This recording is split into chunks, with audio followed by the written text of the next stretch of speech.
Exams हम लोग study तो करते हैं लेकिन बोर्ड एग्जाम में 95% कैसे क्वालिफाई कर पाएंगे आज की वीडियो में जानते हैं। थोड़ा सा देखते हैं कि कौन कौन से प्लानिंग अगर हम करते हैं तो हमारा बेस्ट मार्क्स एग्जाम में आ सकता है।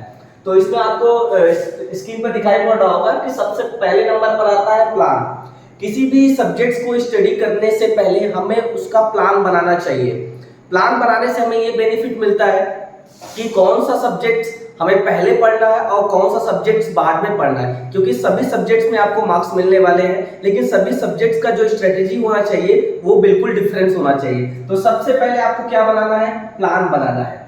सेकेंड नंबर पर आता है कि always focus on tough ones, मतलब कि कौन सा सब्जेक्ट्स आपके लिए बहुत ही ज्यादा टफ है, ठीक है, जिसमें आपको बहुत ज्यादा प्रॉब्लम्स हो रहा है, आप अच्छे से उसको सॉल्व नहीं कर पा रहे हो, तो उस चीजों के बारे में सबसे ज्यादा आपको फोकस करना है। मतलब ज्यादा से ज्यादा जो टाइम है वो आपको किस पर देना है, सेकंड वाले पॉइंट्स पर, कि always focus on tough ones.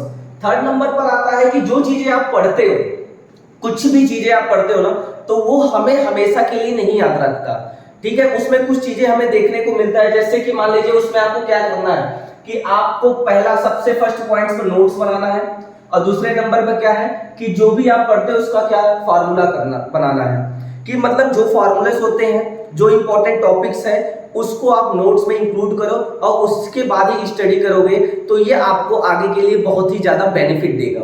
Third point fourth हो गया।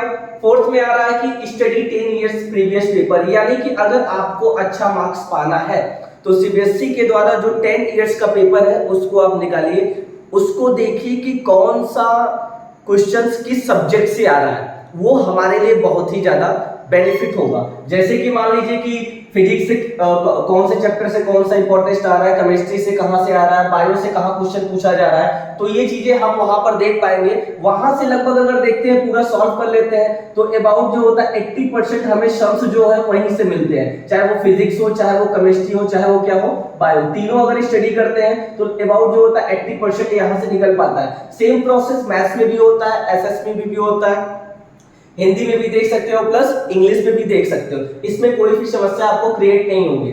नंबर 5 पर आता है कि पढ़ाई के समय आपको स्ट्रेस नहीं लेना है, डोंट टेक स्ट्रेस, क्योंकि क्या होता है कि जब आप पढ़ाई करते रहते हो तो ऐसा लगता है कि नहीं हमारे ऊपर बहुत ज्यादा लोड बढ़ जा रहा है, बहुत ज्यादा, ऐसा नहीं करना है। आपको एकदम बी कूल माइंड से पढ़ना है, अपने दिमाग में बिल्कुल स्ट्रेस नहीं लेना है, ठीक है। नंबर 6 पर आता है कि टाइम मैनेजमेंट। टाइम मैनेजमेंट क्या होता है कि पढ़ते टाइम आपको ये ध्यान रखना है कि हमें कौन सा सब्जेक्ट कितने घंटे पढ़ना है और डेली पढ़ना है। ऐसा नहीं कि एक दिन में आप 10 घंटे पढ़ लिए तो दूसरे दिन आपको पढ़ना ही नहीं है, तीसरे दिन फिर आप 4 घंटे 5 घंटे पढ़ लिए, फिर फोर्थ डे पर आप पढ़ ही नहीं रहे हो, ऐसा नहीं है। टाइम मैनेजमेंट का मतलब होता है रेगुलर आपको करना है, वो रेगुलरिटी बनानी है, सही है ना। रेगुलरिटी बनाओगे तो रेगुलर बनाने के लिए आपको करना क्या है कि अबाउट 6 to 8 पर डे आपको एक टाइम बना लो कि मुझे 6 से 8 घंटे पढ़ना है, तभी जाकर आप सब्जेक्ट्स को क्या करोगे, कवर कर पाओगे। नंबर 7 पर आता है कि जो भी क्वेश्चन आप जानते हो कि जो भी क्वेश्चंस होता है वो एनसीईआरटी पैटर्न के आधार पर एनसीईआरटी से ही पूछा जाता है। तो सबसे पहला आप फोकस करो कि एनसीईआरटी के सारे एग्जांपल्स पढ़ डालो, और दूसरा नंबर जो एक्सरसाइज दिया है वो पूरा रट डालो। जब रट डालोगे तो क्वेश्चन आएगा कहां से, आएगा तो इसी बेस पर, एनसीईआरटी पैटर्न्स पर ही आएगा, एनसीईआरटी बोर्ड से ही सब इंक्लूड होगा।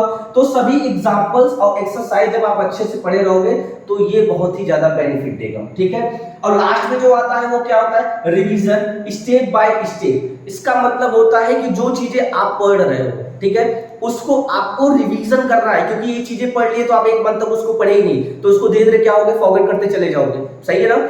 तो अगर उस चीज को रिवीजन करते रहोगे तो हमारे माइंड में वो क्या रहेगा, बैठा रहेगा, ठीक है। तो सबसे जो इंपॉर्टेंट चीज होता है ना वो इसमें आता है कि लास्ट पॉइंट, कि हमें क्या करना है कि रिवीजन करना है। जब तक हम रिवीजन नहीं करेंगे तब तक उस चीजों को हम सीख नहीं पाएंगे। तो अगर इस प्लान के अकॉर्डिंग अगर आप चलते हो तो आप बोर्ड एग्जाम में 101% में 95% के ऊपर आप पा सकते हो। तब तक आप अपना ख्याल रखिए, मिलते हैं आपसे नए वीडियो में।